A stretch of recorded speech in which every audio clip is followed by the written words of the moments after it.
cette année, je compte me présenter aux élections municipales. Radio WN.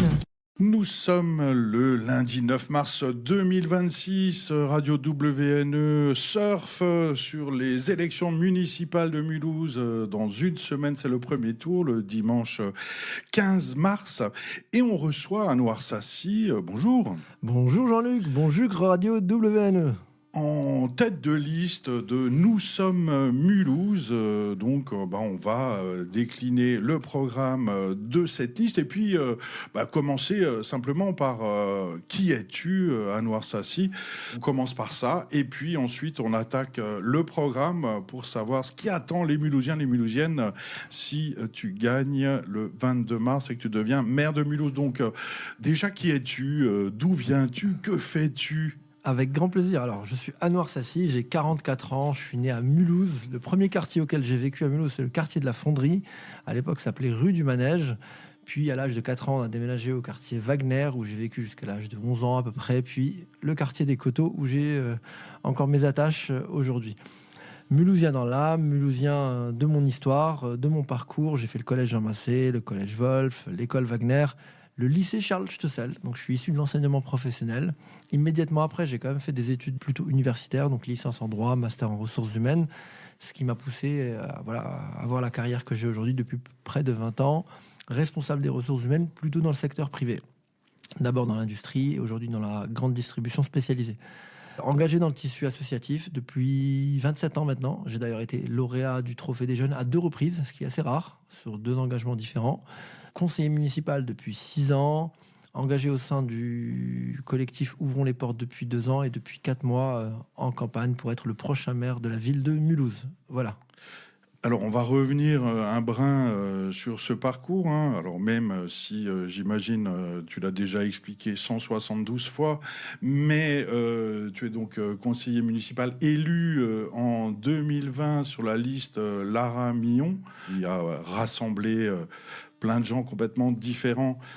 Cléo Schweitzer, actuel numéro 2 de la liste Minerie, Union de la gauche et des écolos. Toi, qui monte cette liste, et puis il y en a d'autres qui sont encore partis ailleurs. Alors, ton parcours politique, Lara Millon est de droite, elle est passée... Elle est aujourd'hui présidente de Renaissance au Rhin, et en 2020, elle était peut-être déjà macroniste. En tout cas, elle n'était pas à gauche, ça c'est sûr. Mais 2020, c'est quoi tes débuts dans la politique ? Qu'est-ce qui t'a motivé peut-être avant de suivre Lara Millon ? Bien sûr. Alors, quand on parle de politique, et notamment de politique à l'échelle locale, il faut bien garder à l'esprit que c'est surtout la volonté de s'engager sur des choses extrêmement concrètes qui font le quotidien des Mulhousiennes et des Mulhousiens. Moi, la politique, voilà, c'est pas mon monde, c'est pas de là que je viens. J'ai pas d'antécédents dans ma famille, j'ai pas des parents engagés au Parti communiste depuis 1968. Voilà, c'est vraiment quelque chose que j'ai découvert sur le tard. Comme je te l'ai dit tout à l'heure, moi, je viens plutôt du monde associatif. Le monde associatif, c'est ce que j'appelle hashtag les faiseurs. C'est ceux qui font au quotidien, qui ne demandent rien à personne, qui souvent font avec des bouts de ficelle et essayent d'améliorer, je dirais, la situation sur une thématique précise, le sport, la culture, l'aide aux devoirs, peu importe, mais qui essayent de faire des choses souvent avec peu de moyens. Et puis, en 2014, j'avais été approché par la liste de Jean Rotner pour intégrer la liste. Humainement, c'est plutôt des gens sympathiques. Moi, je ne veux pas dire du mal de ces gens-là juste pour le plaisir de dire du mal, mais d'un point de vue, je dirais, du sens, je n'y avais pas trouvé de sens à ce moment-là, donc j'ai décliné poliment, et je ne regrette pas d'ailleurs, parce que je ne m'y retrouvais pas politiquement. Alors, même si Jean Rotner, tu as le droit évidemment de le trouver très sympathique, on se rappellera quand même que dans sa campagne électorale, il a promis d'être maire à 100%, et il a été maire à 0% environ, puisqu'il est parti... devenir président du conseil régional contre lequel il a lutté au moment de sa création. Enfin bon, poursuivons après. Alors juste pour ça, il faut lui poser la question à lui, et c'est peut-être probablement une des raisons pour lesquelles j'ai pas été sur sa liste, parce que je n'avais pas forcément de lisibilité politique et je ne comprenais pas le sens de la proposition qui m'était faite. Simplement, je suis resté observateur de la vie publique. En 2016, il y a un mouvement qui s'est créé, s'appelait En Marche à l'époque, avec l'ancien ministre des Finances d'un gouvernement de gauche, d'un président de gauche qui s'appelle François Hollande. S'appelait ou s'appelait pas, c'est juste la vérité. Qui était lui-même ancien secrétaire général de l'Élysée, d'un président de gauche. La gauche, c'est aussi bien Olivier Besancenot que Raphaël Glucksmann, comme on a pu le voir au dernier Front Populaire lors des législatives. Tous ces gens-là sont capables de se dire, quelles que soient nos divergences, nous faisons partie d'une même grande famille. Et qu'on le veuille ou non, parce que c'est vrai qu'aujourd'hui, on essaie de réécrire l'histoire en essayant de représenter les choses de manière un peu différente. Emmanuel Macron, en 2015, il est issu d'un gouvernement de gauche. Ça plaît pas, c'est la même affaire. Il est issu d'un gouvernement de gauche. Il crée un mouvement qui est plutôt un mouvement de sociodémocrate, plutôt un mouvement de socio-libéral même, je dirais, dans lequel un gars comme Strauss-Kahn, comme Moscovici aurait pu se retrouver. Donc on n'est pas à droite, clairement. À ce moment-là, moi, je m'intéresse à ce mouvement-là. Je m'engage, je dirais, assez modestement, parce que je n'ai pas un gros engagement, mais je m'engage, et publiquement. Donc moi, je ne renie pas mes engagements et je ne fais pas semblant de ne pas l'être. Le président est élu. Moi, je suis observateur de loin. Une fois qu'un président est élu, il ne vous appelle pas pour vous demander votre avis tous les 15 jours. En 2018, il y a le fameux sujet des Gilets jaunes. Et je trouve que la façon dont ça a été traité, elle est juste catastrophique. Et moi, ça me touche au plus profond de mon être, pour une raison extrêmement simple. C'est que je me reconnais, moi, dans la classe populaire, dans les classes populaires, dans la classe ouvrière, dans ce que j'appelle, moi, les opprimés, les gens, les précaires, la France des travailleurs. Et je me dis, à ce moment-là, peu importe les modalités, ces gens-là ne demandaient pas grand-chose. Ils disaient, on veut manger correctement, on veut que nos familles soient dans de bonnes conditions du quotidien, de transport, de santé. Et la façon dont ça avait été traité, qui était pour moi une façon assez violente, a marqué une rupture publique. C'est très facile, c'est vérifiable sur les réseaux sociaux. Donc je prends mes distances, je m'éloigne de la Macronie de manière générale, mais simplement pour certaines personnes, ça reste une sorte de tatouage sur la figure qu'on ne veut pas enlever. Tu me poses la question, je t'en parle, moi je ne serais pas nécessairement revenu dessus. Je continue à être observateur de la vie publique, et toujours dans le monde associatif de manière très forte. En 2020, des personnes que j'ai rencontrées tout au long de mon parcours, que ce soit dans En Marche, que ce soit au Parti Socialiste, que ce soit des indépendants, me proposent de rejoindre les élections municipales. À gauche, il n'y a pas vraiment de proposition, pour une raison très simple. Je pense que des gens comme moi, on n'a pas forcément envie de leur faire une grande accolade, pour une raison très simple, c'est que j'ai un tempérament fort, j'ai une personnalité très affirmée, et je le dis comme je le pense. Il y a encore des habitudes qu'on a du mal à dépasser. Pour tracter, pour afficher, il n'y a pas de problème, mais pour être assis à la haute table, comme dirait John Wick, c'est un peu plus compliqué. Donc ça ne se fait pas. À droite, on avait acté la rupture, donc de toute façon, j'y avais pas ma place et les relations sont respectueuses et c'est très bien comme ça. Et puis il y a Lara Millon qui part sur une aventure un peu solitaire, qui dit voilà, moi je fais un large rassemblement dans lequel nous avons l'investiture du Parti Socialiste. Il faut quand même qu'on se dise les choses. C'est pas la peine de se dire oui, mais c'était la Macronie. Non, il y avait le mouvement écologiste indépendant. À l'époque, il y avait le MoDem. Il semble qu'il y avait encore En Marche qui avait donné son investiture. Donc c'était un large rassemblement. Il y avait des personnes plutôt issues de la société civile, ce qui était mon cas, qui avaient rejoint cette liste-là. La liste, elle n'a pas gagné. La suite, on la connaît. Lara Millon a rapidement quitté le conseil municipal, ce que moi je regrette très sincèrement, pour une raison simple, c'est que quand on prend un engagement, il faut le tenir. Elle a considéré qu'il fallait mieux s'engager au niveau du département et de la région. C'est son choix. Moi, j'ai pas de commentaire à faire sur ça. Et puis, moi, j'ai fait 6 ans conseil municipal.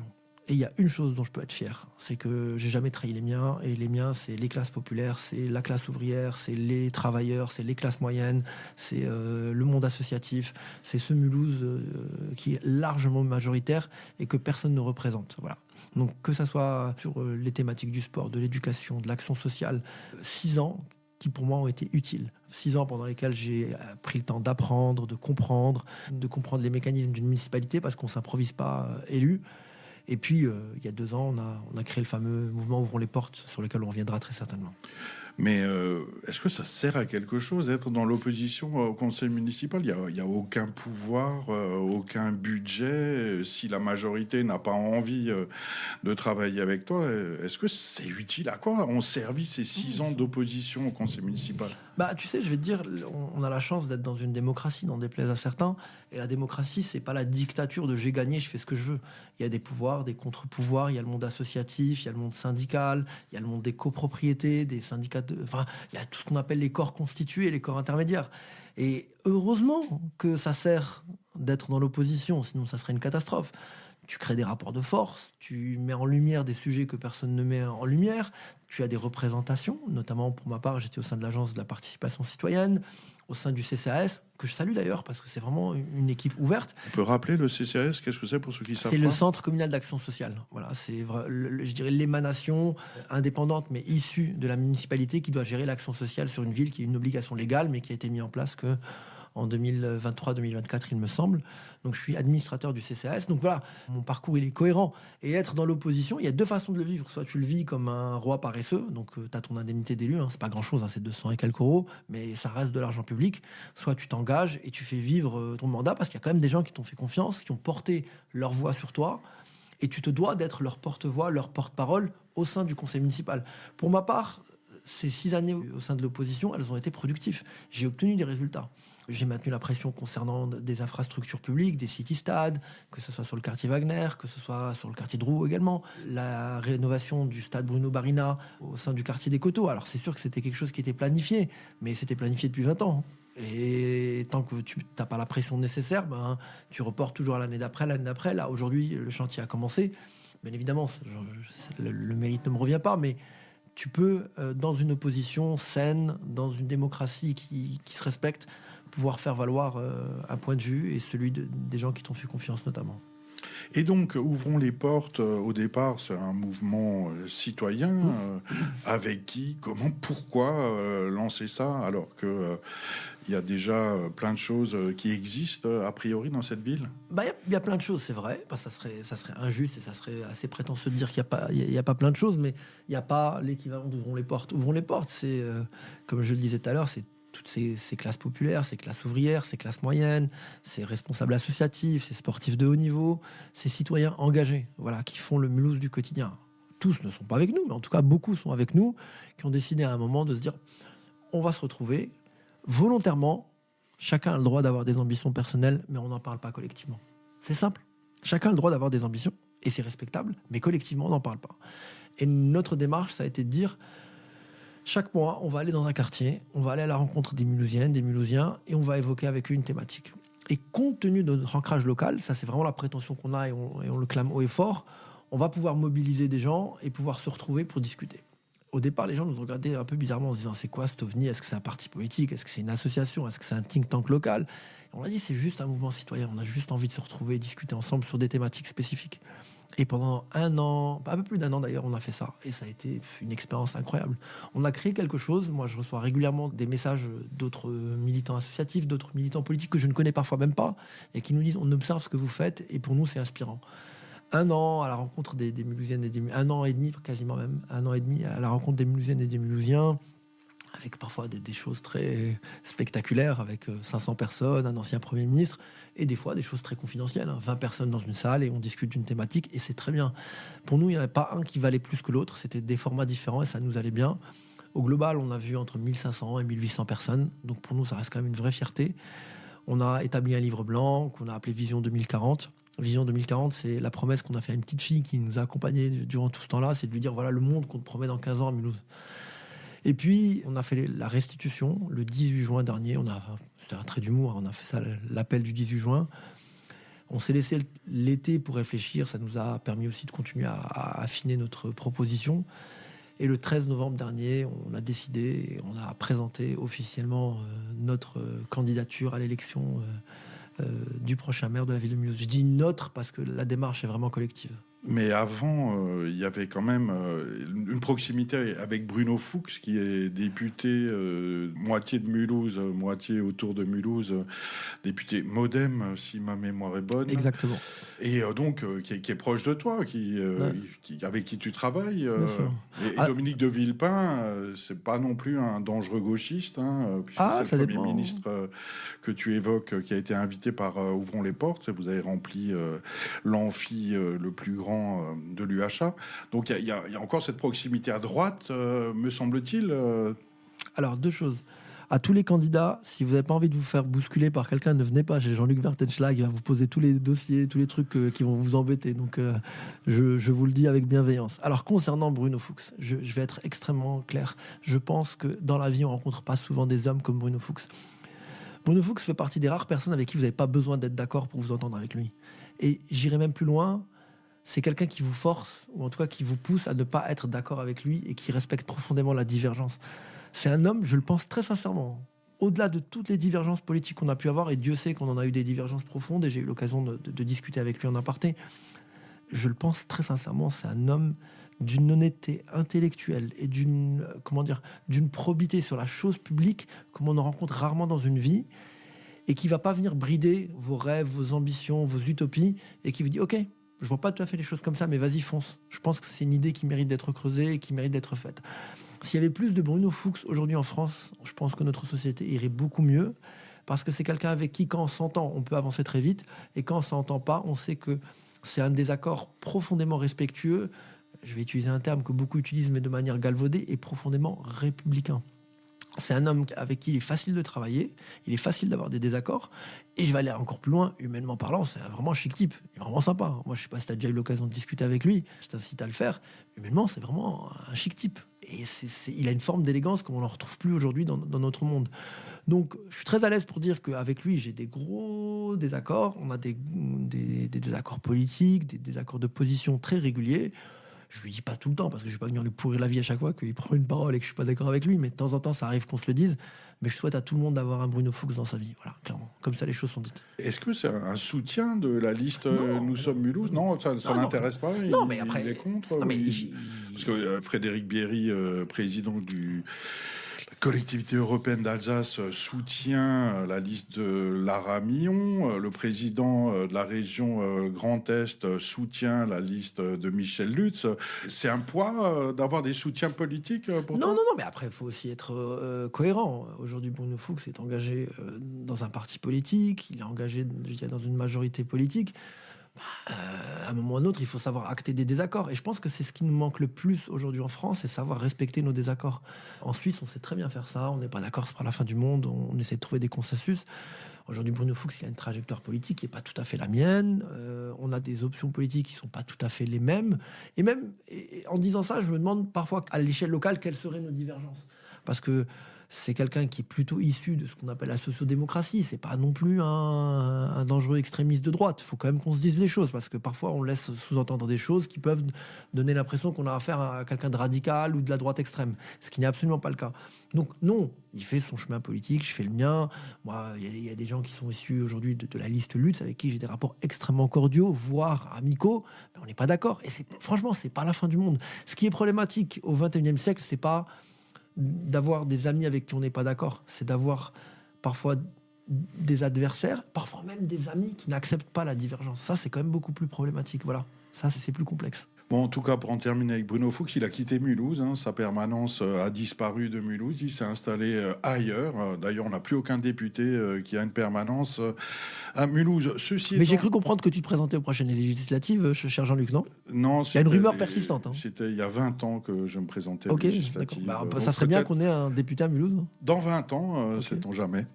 Mais donc, voilà, le 13 novembre 2025, c'est le lancement de la liste Nous sommes Mulhouse. Mais pourquoi avoir lancé cette liste, donc il y a un total de 11 listes candidates. Il y avait personne à gauche, à droite, au centre droit, au centre gauche, où tu veux, qui était suffisamment proche de toi pour monter une liste ensemble parmi les autres candidats. Vive la République, vive la démocratie. Tant mieux s'il y a 11 listes. Je préfère qu'il y ait 11 listes qui s'affrontent sur le terrain démocratique, qui s'affrontent dans les urnes, plutôt que d'avoir 11 gangs qui s'affrontent dans la rue. C'est pas un problème du tout. C'est pas un problème. Et là, aucun de nos concitoyens ne pourra dire qu'il n'avait pas le choix, il n'avait pas une option. 11 listes, c'est très bien. Au premier tour, on choisit, et au second tour, on élimine. C'est très bien comme ça. Moi, j'ai honnêtement aucun problème avec ça. Maintenant, sur les alliances possibles, il y a des personnes avec qui on aurait pu éventuellement travailler. Mais travailler, ça signifie quoi? Ça veut dire qu'il faut qu'on ait un corpus intellectuel, un corpus politique sur lequel on puisse se mettre d'accord. Je pense que c'est quelque chose qu'on aurait pu avoir avec plusieurs listes. Mais la politique, c'est pas qu'une question de contenu. Sinon, ChatGPT serait président de la République. C'est aussi des rencontres, c'est aussi des histoires de personnes. Et parfois, il y a des gens qui ont encore des vieux logiciels. Tu sais, les pots de banane, les boules puantes, ça existe encore chez certaines personnes. Et la gestion des égouts, elle n'est pas toujours simple. Nous, je ne vais pas donner de nom parce que je ne suis pas là pour cracher sur les uns ou les autres, mais il y a un peu plus d'1 an et demi maintenant, on a rencontré plusieurs listes qui sont actuellement aujourd'hui présentes. Et notre proposition était extrêmement simple. Et moi, je la maintiens, c'était de dire, est-ce qu'on peut discuter sur la base de relations respectueuses d'égal à égal et sans préalable. Cette condition qui peut paraître extrêmement modeste pour certaines personnes était inacceptable. Inacceptable. Je ne vais pas donner de nom. Mais pour certaines personnes, juste dire, est-ce qu'on peut juste discuter sur la base de relations respectueuses d'égal à égal et sans préalable, c'était une condition inacceptable pour certaines listes. Ça voulait dire qu'on était prêts, nous, à accepter l'idée que la tête de liste ne soit pas forcément issue de notre mouvement. Mais pour certaines personnes, juste dire ça, c'était déjà trop. Donc voilà, moi je pense que on est tous des êtres humains faits de chair, de sang, d'intellect, 2 bras, 2 jambes, une tête à peu près bien faite. Et si à un moment on n'arrive pas à s'entendre, c'est pas la fin du monde. On peut au moins essayer de se respecter, faire au moins le maximum pour ça. Voilà. Donc tous les autres sont des méchants, si j'ai bien compris. Non, il y a des gens avec qui on n'arrive pas à travailler, avec qui on n'a pas vocation à travailler. Il y a des gens avec qui il y a des histoires personnelles qui sont, pas avec moi bien évidemment, mais qui sont tellement lourdes qu'ils n'arrivent pas à avoir une autre option que celle qui était leur plan initial. Il y a d'autres personnes pour qui, voilà, je milite pour mon parti avant ma ville, voilà. Donc, honnêtement, que chacun fasse. Nous, on n'a absolument aucun problème à perdre. Vraiment, pour nous, c'est pas un problème. Tant que les choses se font proprement, se font dignement, se font dans le respect des règles, dans le respect des personnes, se font de manière, je dirais, républicaine et je dirais presque fraternelle, parce que c'est quand même la devise sur le fronton de nos mairies. On n'a pas de problème à perdre. Mais par contre, il y a une chose qu'on ne fera pas, c'est qu'on se battra jusqu'au bout. Voilà. On n'arrêtera pas de se battre jusqu'à la dernière seconde. Le 13 novembre 2025, c'est le lancement de la liste Nous sommes Mulhouse à la MCP Cité, la maison de la culture populaire de la Cité, dans le quartier du même nom. Et je dois reconnaître que c'était vraiment une soirée incroyable, parce que mobiliser des centaines de jeunes pour un meeting politique à Mulhouse, en plus pour beaucoup issus des quartiers populaires, j'avais jamais vu ça. Donc c'était vraiment un grand moment, et puis c'était un show tout à fait intéressant. Et c'est quoi cette liste ? C'est qui cette liste ? Qui sont ces 55 plus 2 suppléants ? Ces 56 autres personnes ou 54 autres personnes sur la liste. Alors c'est marrant parce que la presse avait dit c'est un show à l'américaine, mais c'est pas un show à l'américaine, c'était juste une rencontre festive. Nos vies, elles sont, je dirais, suffisamment compliquées pour ne pas avoir à souffrir et à pleurer en permanence. C'était le postulat de départ. Et donc on s'est dit, une fois qu'on a fait cette proposition politique, on a dessiné les grandes lignes de notre programme, le jour où on fera ce lancement de campagne, on va travailler avec les gens qui ont besoin d'être représentés, ceux qu'on n'entend jamais. Et lorsqu'on le fera, on leur dira, on est heureux d'être ensemble. Et vous savez quoi ? On n'est pas obligé, on n'est pas condamné à être triste toute notre vie. Donc on va le faire de manière festive. Et c'est tout ce qu'on a fait, on n'a rien fait d'autre. Donc certains qui n'avaient jamais vu ça, ont dit c'est un show à l'américaine. D'autres ont dit, il y avait beaucoup de jeunes. Oui, les jeunes croient en nous. On a redonné de l'espoir à des gens qui avaient totalement perdu confiance dans la chose publique. Donc pour nous, c'est une très, très, très, très grande fierté. Effectivement, il y avait beaucoup de jeunes issus des quartiers, mais à Mulhouse, ça signifie quoi être issu du quartier ? Ça n'a absolument aucun sens. Sur 18 secteurs à Mulhouse, il y en a 17 qui sont classés en politique de la ville. Donc Mulhouse est un grand quartier. Donc on avait des gens de partout. On avait des gens du centre-ville, on avait des gens des Coteaux, des gens de Boursvillers, on avait des gens du Réberg, n'en déplaise à certains, on avait des gens du centre-Europe, on avait des gens de Drouot, de partout, vraiment.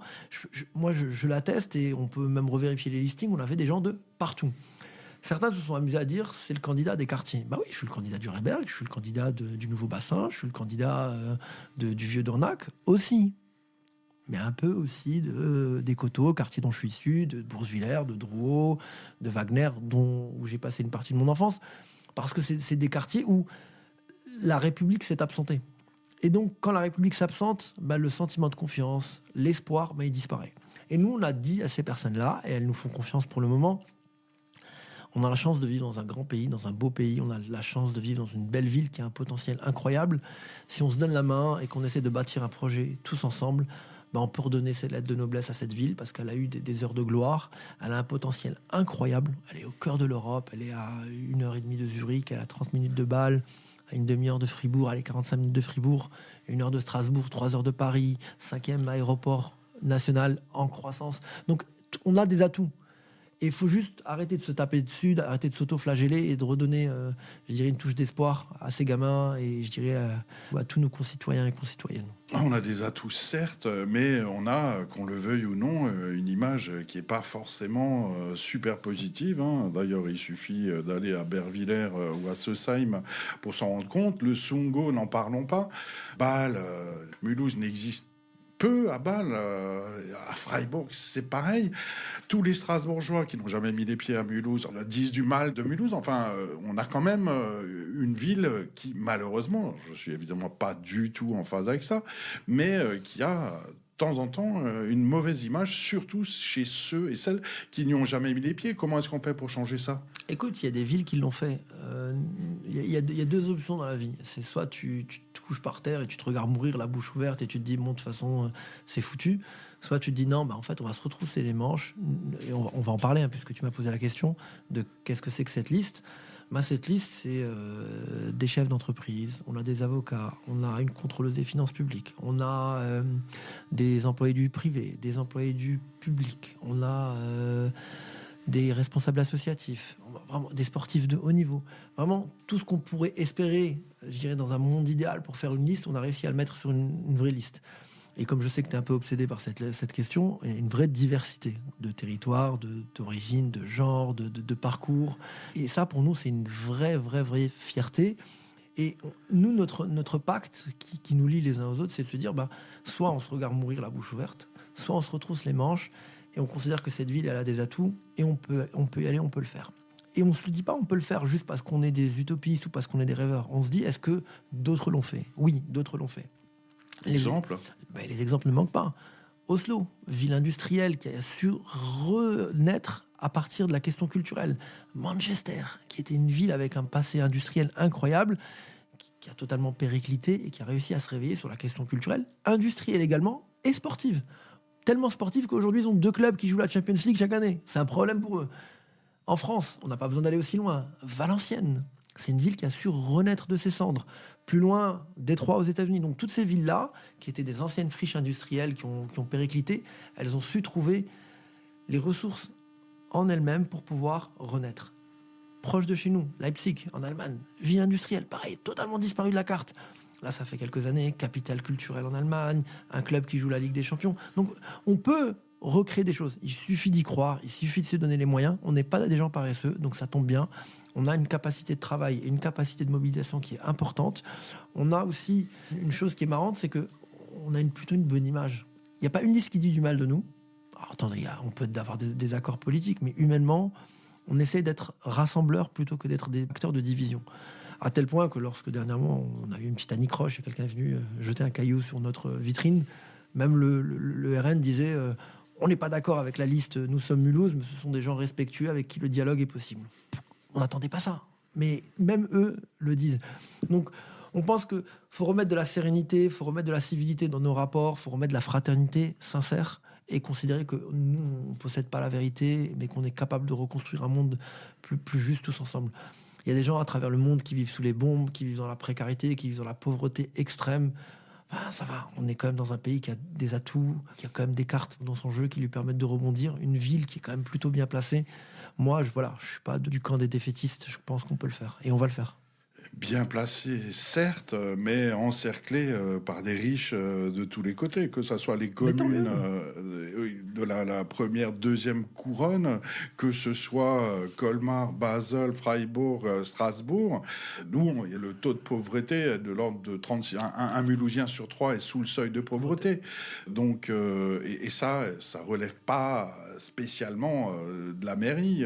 Qu'est-ce qu'on fait pour tous ces pauvres qui peuplent Mulhouse à Noirsacy? Alors, le fait qu'on ait des riches autour de nous, moi, je fais pas une obsession de ça. C'est plutôt même une bonne chose. C'est plutôt voilà, c'est une opportunité de pouvoir peut-être remettre des moyens dans l'entrepreneuriat. Enfin, voilà, moi, je suis pas pour un monde dans lequel il n'y a pas de riches. Par contre, moi, ce qui me pose vraiment problème, c'est un monde dans lequel il y a des pauvres et dans un monde dans lequel il y a vraiment des très pauvres. La question de la pauvreté, pour nous, elle est au cœur de notre projet. On a des mesures particulièrement fortes, comme la gratuité progressive des transports, comme les cantines gratuites, au départ sur critères sociaux, mais on élargira rapidement, parce qu'aujourd'hui, à Mulhouse, il y a des enfants qui ne mangent pas à leur faim. Rien que cette phrase, elle devrait tous nous empêcher de dormir. Il y a des enfants à Mulhouse qui ne mangent pas à leur faim.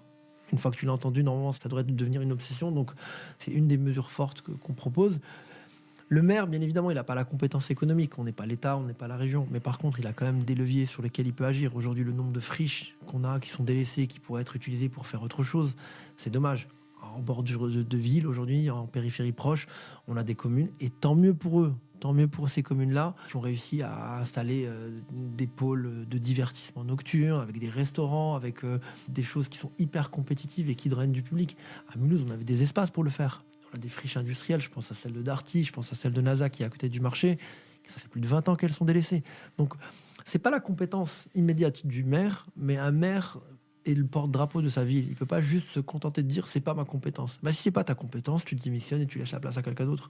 Quelqu'un qui va se battre pour sa ville, qui va nouer des relations, qui va créer des réseaux, qui va faire des rencontres qui vont permettre à d'autres personnes, eux, de pouvoir se bouger. Le maire, c'est pas un super citoyen, c'est juste un citoyen qui dit voilà, moi je suis prêt à prendre le maillot de capitaine et de me battre pour ma ville peut-être un peu plus que les autres. Voilà. En matière de compétences, il y en a énormément qui ont basculé du côté de l'agglomération M2A. Pour ne pas les citer, il y a le sport, les équipements sportifs, il y a les transports, et tout un tas d'autres choses. D'ailleurs, l'argent, il est presque plus du côté M2A que du côté ville de Mulhouse. Or, ça fait maintenant plus de 10 ans que les relations M2A ville de Mulhouse sont exécrables.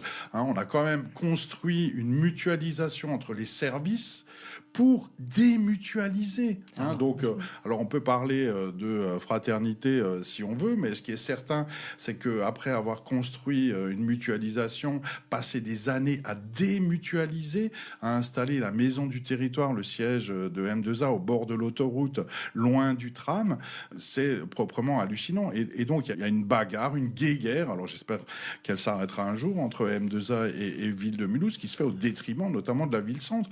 On fait quoi pour réparer ça? Alors, concernant M2A et la ville, nos destins sont liés. Il faut arrêter de s'imaginer que la ville, elle peut tout faire toute seule, elle peut prendre des décisions et que tout le monde va suivre au garde à vous. On est dans un monde qui est de plus en plus ouvert, de plus en plus collaboratif aussi. On le voit, que ce soit sur la manière de travailler, la manière de s'organiser. Et s'imaginer que M2A va être au garde à vous parce que la ville-centre a décidé qu'il fallait faire comme ça ne fonctionnera pas. Donc nos destins sont liés. Une fois que c'est dit, ça ne règle pas tout, mais ça pose un préalable qui est de dire qu'il faut des relations basées sur le respect mutuel, sur la compréhension mutuelle. Et il faut se le dire, dans les siècles à venir, en tout cas au moins dans les décennies à venir, Mulhouse ne va pas déménager. Donc Mulhouse restera là et nos voisins resteront là. Donc on a tout intérêt, tous, à trouver des relations équilibrées, des relations respectueuses qui font que chacun s'y retrouve. Quand on parle aujourd'hui, par exemple, de revenir sur un niveau professionnel dans les grandes disciplines, le foot, le hand, le basket, c'est quelque chose qui peut se faire à l'échelle de M2A. Pourquoi pas? Il y a des villes qui l'ont fait, il y a des territoires qui l'ont fait. Quand on parle de compétitivité, là, par exemple, on sait qu'il y a de grandes industries qui vont bientôt s'installer dans l'agglomération. L'idée, c'est quand même de pouvoir le faire tous ensemble. Peugeot n'est pas à Mulhouse, hein. Peugeot est à Chalampé. Ça bénéficie à tout le territoire. Donc, ce que je veux dire par là, c'est que il va falloir qu'on retrouve le chemin de la sérénité. Moi, j'ai la chance de ne pas avoir de passif avec les actuels dirigeants de M2A. On va arriver peut-être un peu naïvement, mais en tout cas avec beaucoup de bonne volonté pour reconstruire des relations sereines. On n'a pas de velléité de prendre la tête de M2A ou de venir imposer nos visions. Je pense qu'il faut beaucoup de modestie, parce qu'on aura autour de nous aussi des gens qui ont de l'expérience. Ça ne se décrète pas. La confiance, si c'était juste un mot qu'on plaquait sur un contrat, on le signe et c'est parti, ça se saurait. Il faut des signes, il faut des actes. Et puis, c'est sur ça qu'on va essayer de travailler pour recréer ce lien de confiance et essayer de réécrire cette histoire commune tous ensemble. Voilà. Alors, en matière de sport et de M2A, on ne va pas parler du MON, qui est qui relève de la politique sportive M2A avec des problèmes de financement qui n'auraient pas été très légaux et puis des procès aussi en passant pour viol qui arrivent bientôt. Donc voilà, sortons de la natation, mais et quoi d'autre? Un stade aux normes professionnelles à Mulhouse, alors que la moyenne des spectateurs du FCM, c'est 200 personnes actuellement. C'est faux. Lorsqu'il y a eu le match des 130 ans du FCM, il y avait près de 3000 personnes dans les tribunes. Lorsqu'il y avait la finale, pour pouvoir accéder en National 3, les tribunes étaient pleines. Pour y être régulièrement, moi je peux te dire que dès que tu proposes de la qualité à tes spectateurs, les spectateurs sont au rendez-vous. Un stade aux normes pro, qu'est-ce que c'est ? Il faut juste qu'on s'entende. Parce que la première image qui nous vient à l'esprit quand on dit stade aux normes pro, c'est le Stade de France, c'est 80 000 personnes, c'est la finale de la Coupe du Monde. Mais un stade aux normes pro, c'est pas du tout ça. C'est un stade qui répond à certaines exigences du cahier des charges de la FFF. L'exemple type, pour moi, le stade qui doit être un stade miroir sur lequel on doit s'inspirer, c'est le stade de Pau. Le stade de Pau, c'est un tout petit stade de 4300 places, donc à peine plus grand que le stade de Lille. Et Pau, aujourd'hui, est, je crois, 7e ou 8e du classement de Ligue 2, donc ils sont encore en bataille pour essayer de monter en Ligue 1. Et ils sont aux normes. Il y a des règles à respecter, c'est des règles de sécurité, des règles d'hygiène, ce qu'on a des entrées de vestiaires séparées, un espace pour la presse, qu'on appelle les zones mixtes, un espace antidopage, donc c'est des choses à respecter. Et puis derrière, il faut un projet sportif. Donc, un stade aux normes pro, c'est pas une lubie chez moi, c'est pas juste parce que je suis un passionné de foot, ce qui est pas tellement le cas en réalité. C'est de se dire aujourd'hui quel est le phénomène social qui est le plus fédérateur au monde. C'est probablement le sport, et s'il fallait choisir une discipline, ça serait probablement le foot. D'ailleurs, il y a plus de pays membres de la FIFA que de pays membres de l'ONU. Donc rien que ça donne un peu le ton. Ce phénomène social qui est adossé à une pratique sportive, il est facteur de développement territorial, de développement social, de développement économique et de rayonnement pour la ville de Mulhouse. Qui est-ce qui aurait imaginé où se trouve la ville de Sedan, de Évian-Thonon-Gaillard, de Auxerre, enfin toutes ces toutes petites villes qui ont gagné leur lettre de noblesse parce qu'elles rayonnent au niveau national. Et à Mulhouse, c'était il n'y a pas si longtemps que ça. On était à l'époque, ce qu'on appelait la Division 2, jusque fin des années 90, début des années 2000. Donc on peut le faire et ça ne demande pas des moyens pharaoniques. Il faut accompagner cette montée et après le football trouvera son propre modèle économique pour continuer seul. Je rappelle quand même que le FCM est détenteur d'un record, c'est le nombre de défaites consécutives à l'extérieur en Ligue 1. Enfin, ça s'appelait Division 1 à l'époque. Donc voilà, on a un record. J'espère qu'on va le garder très longtemps. Mais toutes les villes veulent... Quel oiseau de malheur. Toutes les villes veulent être en Champions League et jouer la carte du foot. On a quand même à Mulhouse réussi à faire 2 faillites footballistiques. Donc, à part mettre plein d'argent qu'on n'a pas, comment est-ce qu'on fait pour briller en foot? Non, alors tout d'abord, on ne veut pas être en Champions League. Pourquoi pas un jour, mais en tout cas, c'est pas le but à moyen terme. D'ailleurs, on est en Champions League en volley et on est très fiers de ça. On est très heureux d'aller voir les matchs de Champions League en volley. Pour nous, c'est un rayonnement au niveau européen. Donc, qui est-ce qui à Mulhouse se plaint d'être en Champions League de volley? Certainement pas moi. Donc, on y est et je compte bien faire en sorte qu'on y reste encore très longtemps. Pour moi, le rêve, ça serait qu'on soit en Champions League en basket, ce qui a été le cas il n'y a pas si longtemps que ça. Champions League en handball, pour nous, ça serait bien. Et pourquoi pas un jour en football? Mais c'est pas le projet à moyen terme. L'idée, c'est de revenir sur la scène nationale. La scène nationale, c'est quoi? Des prochaines saisons, il va y avoir une nouvelle ligue qui va se créer en France, qui s'appelle la Ligue 3, un peu sur le modèle de ce qui se fait en Angleterre, de ce qui se fait en Italie. C'est-à-dire que c'est un championnat professionnel de 3e division. Je pense que pour une ville comme Mulhouse, l'objectif à court terme, moyen terme, c'est au moins de revenir à ce niveau-là. C'est pas si loin, c'est que 2 divisions au-dessus de celle où on est aujourd'hui. C'est possible. Et il faudrait qu'on ait un objectif sur du moyen terme, au moins de revenir en Ligue 2, qui, à mon sens, est le bon niveau pour nous. C'est un championnat de niveau national, avec une diffusion, avec des droits télé, avec des revenus, et ça peut générer un véritable engouement. À ce moment-là, le club, s'il a des revenus, s'il a une structure, s'il a un centre de formation, il vivra sa propre vie de son côté. La mairie n'a pas vocation à le financer indéfiniment. D'ailleurs, à ce niveau-là, on ne pense pas que ça soit la fonction de la chose publique de financer le sport à fond perdu.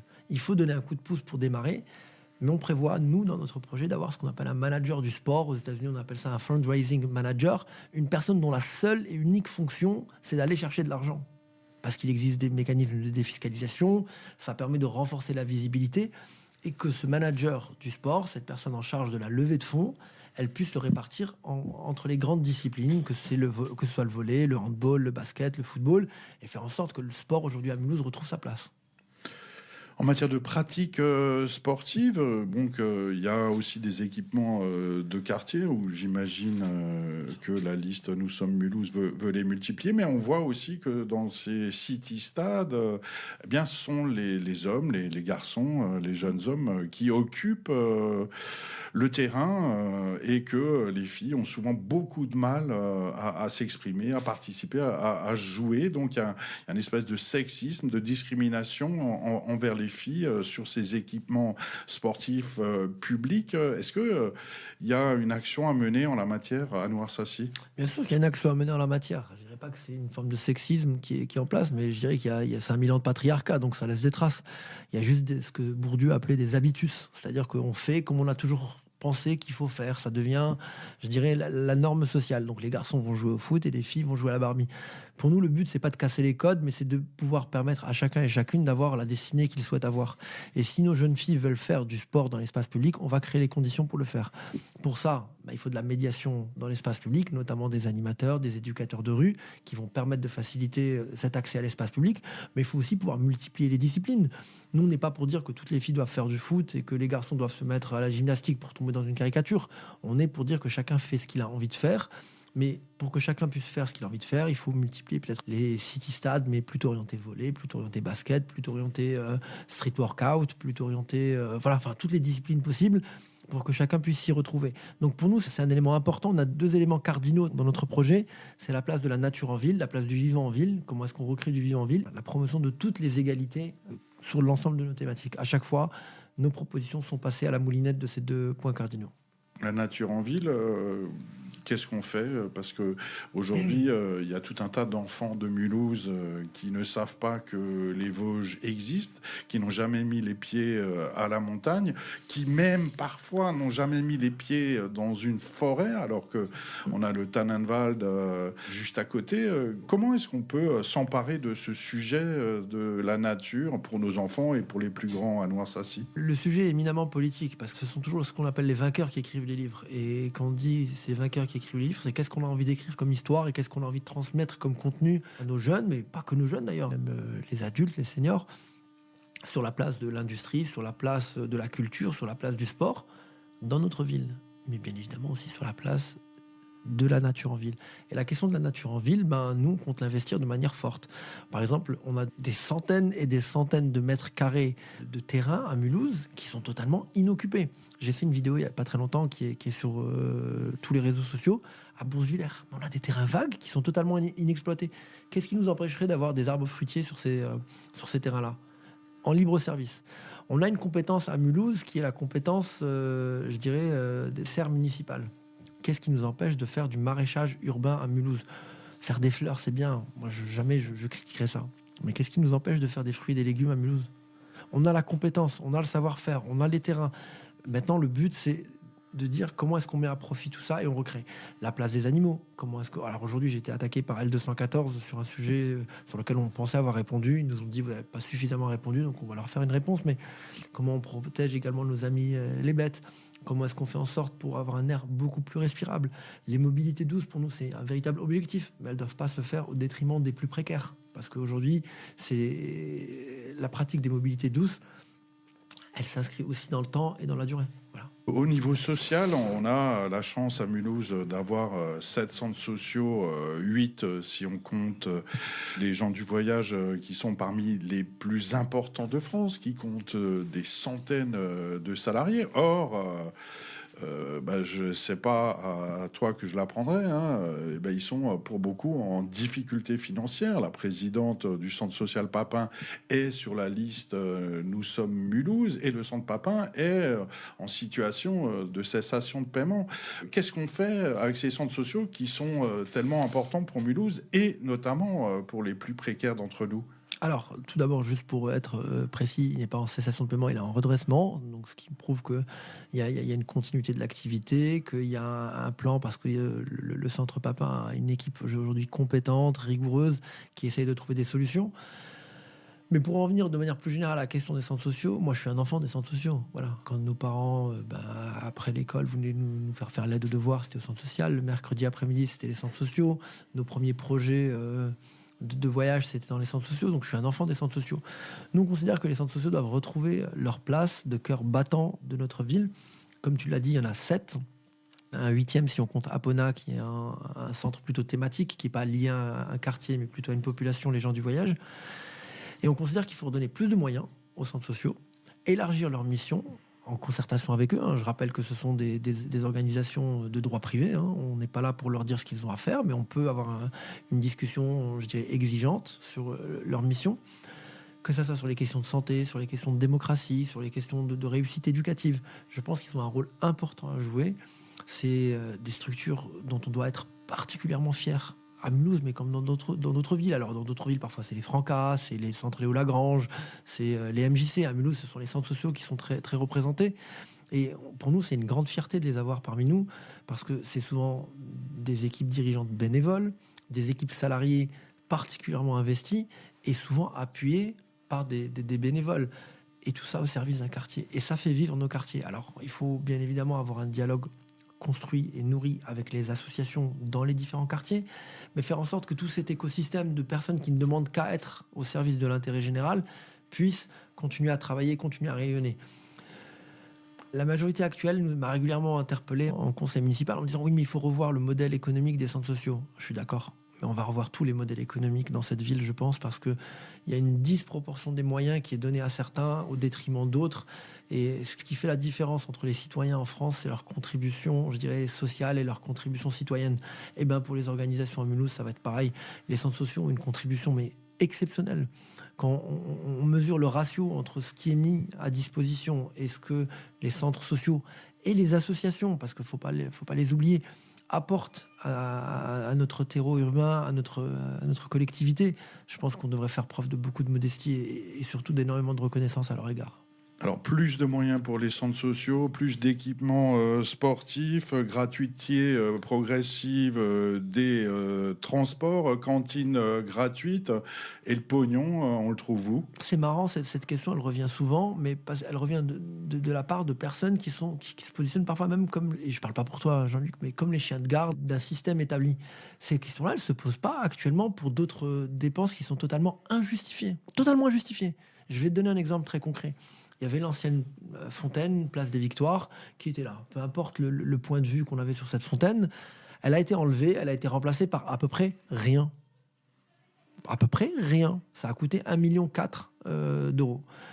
On a aujourd'hui une répartition des moyens, et c'est pas pour opposer les thématiques, qui est totalement, je dirais, incompréhensible. Que ça soit sur la question sociale, la question éducative, la question culturelle, la question de la sécurité. Donc rien que la répartition des moyens, elle dit beaucoup de choses dans cette ville. Deuxièmement, je dirais qu'on a aujourd'hui une gestion des deniers publics qui est assez aléatoire. Je viens de te donner l'exemple de cette fontaine qui était place des Victoires, qui pour moi aujourd'hui est un grand problème. Et je dirais, autre point qu'on sous-estime, c'est la relation avec M2A. Aujourd'hui, je dirais le qu'on a avec M2A nous coûte extrêmement cher. Je vais te donner un exemple très concret et tu vas comprendre. Et j'aimerais bien que à l'avenir, que ce soit la presse ou nos concitoyens, lorsqu'ils me posent la question, ils s'intéressent plutôt à cet exemple très concret que je vais dire. La démutualisation des moyens entre M2A et la ville de Mulhouse coûte à la collectivité dans son ensemble 3 millions d'euros par an. Ces 3 millions d'euros par an suffiraient à assurer la gratuité des cantines sur tout M2A, pas que sur Mulhouse. Donc, me poser la question de savoir comment on paye, moi, je suis d'accord pour y répondre, parce que, voilà, je me présente devant le suffrage de nos concitoyens, c'est normal de devoir rendre des comptes. Mais je trouve surprenant qu'on ne se pose pas la question de pourquoi nos deniers sont si mal utilisés pour le moment. Deuxième élément, aujourd'hui, on a des fonds propres qui ne sont pas dans un si mauvais état que ça. On est autour de 20 millions d'euros de fonds propres. Je pense que si, pour de l'investissement, on en utilisait un petit peu pour bâtir l'avenir et créer des leviers de revenus plus importants, ça ne serait pas une mauvaise chose. Et enfin, la dernière des choses, c'est que notre taux d'endettement n'est pas si mauvais que ça aujourd'hui à Mulhouse. Il s'est dégradé quand même ces 2 dernières années, mais il n'est pas si mauvais que ça. Donc on aurait des leviers pour aller chercher, je dirais, de l'investissement et un pari sur l'avenir. Comment est-ce qu'on fait pour construire le Mulhouse de 2030, de 2035, de 2040 ? Et ce Mulhouse-là, il s'autofinancera. Et ce que d'autres villes ont fait, on pourrait le faire nous-mêmes. Donc ça ne me dérange pas de répondre à cette question-là. Mais il faut juste qu'on soit rigoureux lorsqu'on la pose. Parce qu'aujourd'hui, ce qu'on est littéralement en train de faire, et là, je me permets de te citer, c'est qu'on prend aux pauvres pour donner aux riches. L'idée, ça serait un peu plus de justice et d'équité sociale. Tu avais utilisé cette formule-là concernant le financement notamment de la filature. Et je me permets de te citer, très cher Jean-Luc. La filature, l'orchestre symphonique, l'opéra, l'école d'art. Alors pourquoi tu me poses la question? Tu connais le sujet mieux que moi. La M2A finance environ 0 € là-dedans. Alors pourquoi tu me poses la question? Tu le sais mieux que moi. Tu devrais venir militer à nos côtés. Anouar Sassi, alors on se dirige vers la fin de cet entretien. Peut-être pour juste un dernier mot, peut-être sur la sécurité, qui semble être un sujet qui passionne les Français, les Françaises autour de ces municipales. La sécurité, est-ce qu'on supprime la police municipale, c'est comme Elliot Gafanèche, LFI, le propose, ou on embauche 70 agents supplémentaires comme Christelle Ritz le suggère? Je dirais ni l'un ni l'autre. Leurs propositions sont respectables. Chacun fait ce qu'il veut, chacun propose ce qu'il veut. Et à la fin, de toute façon, c'est nos concitoyennes et concitoyens qui trancheront. Nous, on pense qu'il faut être vraiment à l'aise dans la vie pour commencer à critiquer la police. Et voilà, quand tu vis dans un quartier, tu sais à quel point la police elle peut être utile. Et tu sais à quel point le manque de sécurité vient pourrir ton quotidien. Quand on parle de sécurité, il faut quand même être précis sur le sujet. Le terme sécurité est galvaudé à Mulhouse et on l'utilise à tort et à travers, notamment pour parler des incivilités, parce que c'est ça qui vient pourrir le quotidien à Mulhouse. C'est pas tant l'insécurité. Il n'y a pas un taux de criminalité particulièrement élevé à Mulhouse. On n'a pas un taux de grand banditisme particulièrement élevé à Mulhouse. C'est surtout, je dirais, la petite délinquance et les incivilités. Donc, pour nous, il n'y a pas de tabou à ce sujet-là. Il faut s'attaquer à ce problème-là. Faire de Mulhouse une ville plus agréable à vivre, c'est aussi accepter et regarder droit dans les yeux, regarder en face le fait que aujourd'hui, il y a des comportements qui ne sont pas acceptables, qui viennent pourrir le quotidien, qui viennent nourrir un sentiment de défiance et qui fait que nourrir les extrêmes. On se le dit entre nous. Donc, nous, ce qu'on souhaite, c'est bien évidemment redéployer la police municipale en proximité, parce qu'on croit profondément que quand les gens se connaissent, ça facilite quand même le contact et ça facilite, je dirais, les relations. Deuxième des choses, on voudrait investir sur, je dirais, les métiers de la médiation, de l'éducation de rue, pour pouvoir être dans une logique de prévention également. Et après, on a d'autres mesures, je dirais, qui sont plus des mesures techniques, mais qui vont apporter aussi des solutions à ce que chacun de nous peut ressentir. Quand on voit par exemple un canapé qui est jeté, un frigo qui est jeté devant la porte et que personne ne vient ramasser pendant plusieurs semaines, c'est pénible. Ça contribue à créer ce sentiment d'insécurité à Mulhouse. Donc on va mettre en place un service de ramassage devant l'immeuble. C'est gratuit, ça sera sur rendez-vous, vous réservez votre créneau, on vient vous le chercher. Par contre, si vous ne respectez pas la règle, on vous tapera sur les doigts et on vous tapera très fort. Donc voilà, on n'est pas dans l'angélisme, on n'est pas dans le laxisme non plus. On essaie d'être responsable. Voilà, on a tous fait l'expérience avec nos enfants de leur apprendre des règles. Moi, je ne veux pas me positionner de manière paternaliste avec les Mulhousiens, mais je pense que toutes et tous, on a besoin d'avoir des règles qui régissent notre vie en société. Dernière question, Anouar Sassi, Oui. tête de liste Nous sommes Mulhouse. Si au soir du premier tour, le 15 mars 2026, un rapprochement est possible, avec quelle liste? Elliot Gafanèche, LFI, Loïc Minéry, PS, Écolo, etc. Cécile Sornin, liste d'habitants de Mulhouse. Lara Millon, ton ancienne chef de file au municipal 2020, ou qu'est-ce qui est possible au soir du premier tour pour gagner au deuxième avec quelqu'un d'autre éventuellement? Tu es le bienvenu dimanche prochain à notre permanence de campagne. Tu me reposes la question, je te redonnerai cette réponse. Nos vies sont ancrées dans le réel. On peut pas se permettre le luxe de faire de la politique fiction. On l'a jamais fait. On essaie de gérer des choses concrètes. Donc cette question-là, on la traitera. La seule chose qu'on peut dire, c'est qu'on a toujours été pour des solutions pragmatiques, réalistes, avec des personnes de bonne volonté. Donc notre main sera tendue à toutes les personnes de bonne volonté, mais toujours sur la base de choses extrêmement simples, le respect, la considération mutuelle et un dialogue d'égal à égal. Voilà. Merci beaucoup, Anouar Sassi, tête de liste Nous sommes Mulhouse, en piste pour les élections municipales de Mulhouse les 15 et 22 mars 2026. On espère que les Mulhousiennes iront voter plus que la dernière fois, parce qu'il y avait quand même 75% environ d'abstention. Bon, il y avait le Covid, c'était une bonne excuse, mais on trouve toujours de bonnes excuses pour ne pas voter. Donc allez voter le 15 mars prochain. Merci beaucoup, cher Jean-Luc. Merci à Radio WNE et longue vie à vous.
Cette année, je compte me présenter aux élections municipales. Radio WN.